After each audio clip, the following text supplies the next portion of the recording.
Hi Rhonda, I'm Mark Pruitt. I'm going to be your occupational therapist, and Hi, Mark. I just want to get to know you a little bit better today, so to help you progress through this program a little bit better. So can you start by telling me a little bit about yourself? Sure. Well, let's see. I first became ill when I was about 22 years old. I spent 3 months in a mental hospital, which was near Stanford. I was a grad student there, and while I was in the hospital, I was in searing psychic pain.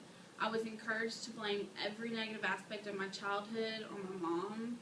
For instance, like if I got bad grades while I was in high school, it's because she ruined my self-esteem. Or if I got straight A's, it was because she was way too pushy. When I left that hospital, I was no better and no worse for the talking cure. I was unable to hold down a job. I moved in with my parents, and I eventually hit a lull in my illness and decided to get my PhD. I spent a year at Harvard and received straight A's, but the cost to me for that was just way too much. I felt as though it was being ostracized by the other students. I suffered from anxiety and fear of the future. My drinking progressed from social drinking to just drinking myself to sleep at night. And the very first thing I did when I woke up in the morning was I would smoke a joint of marijuana, and I would smoke all day, and I would just remain high until I went to bed. Wow, that sounds really, really difficult. How did you progress from there? Well, after I left Harvard, after about a year, I went and taught at the University of New Orleans for several years. These were years primarily of alcoholism and depression. I stopped using marijuana because it made me paranoid. I spent 3 years in New Orleans. I had years of alcoholism, and with all of its symptoms, after 3 years in New Orleans, I decided I'd return back to Denver. What kind of symptoms were you having during that time? Well, I was anxious about coming back again. When I was in Denver, I had extraordinarily vivid visual hallucinations and TV broadcasting. For instance, my television and the people at the TV station forced me to watch the movie Days of Wine and Roses, and at such times it felt as though I was not the only person in my living room. And how were you functioning during that time? Well, I thought that going back to get my PhD would take me out of all of that, so I decided to enroll at the University of Denver. Alcohol no longer helped me get through the day. I taught after I'd been drinking, and I was unable to write papers. And then finally one night, the police stopped me for drunken driving, and this gave me the impetus I needed to call for help. And then I decided to join AA, and I've remained sober ever since. And although I'm an agnostic, I'm able to receive the help I needed from AA, which has a spiritual basis. It sounds like AA has been very helpful for you. Do you think this has helped you decrease your symptoms? Well, at the beginning of my last year at Denver University, the feelings began to descend on me as they did at Stanford years before. I carefully hid my drawings because I was certain I was being watched by everyone.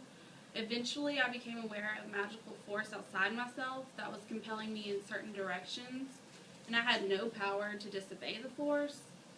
I understood that the force wanted me to take these walks so that I might just be killed.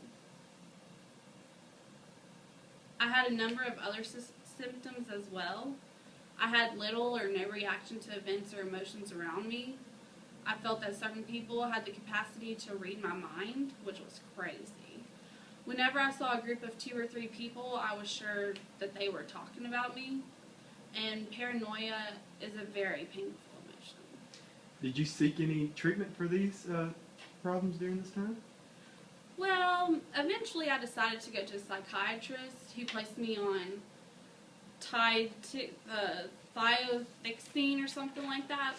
My symptoms gradually subsided over about 2 weeks, and after a year I was able to finish my PhD in comparative literature. And after that I went to teach in a university in South Dakota. But the result was disastrous. Many of my symptoms returned. I barely finished the year out. And at the beginning of the next academic year, I had delusions, I was paranoid again, and all of my minor symptoms came back. I was put in the mental health ward. of the small local hospital where I remained for 5 weeks. But I was grateful that I no longer had to stand in front of the students who terrified me because they were always talking about me. Sometimes I could not think properly, and other people were aware of this. Sometimes I could not think my way through a sentence because I would get lost. Even now, sometimes I slip and slide around when I think. I formally withdrew from my job and decided to return back to Denver. So we've got to know you pretty good about your past and everything, how it's been coming along. How are things going now?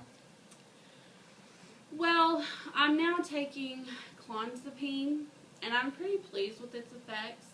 I still have difficulty with some things, such as an ability to question the strange thoughts in my head, to follow maps, to hold intricate conversations, and to be interested in things outside of myself.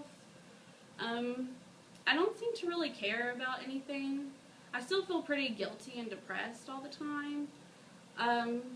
Lately I've been staying at home just reading. I only go to AA meetings about every other day. I try to help around the house when my mother asks me to, but I often don't pay attention and miss details. I would like to live on my own if possible, but I can't seem to pull myself together. I like to work, but I'm afraid the same thing will happen again, as it always does. I understand that. So at this time, I thank you for taking me through your experience. At this time, we're going to try to fill out a leisure checklist so we can try to figure out some things that we can help guide our therapy process. So, Sure. alrighty.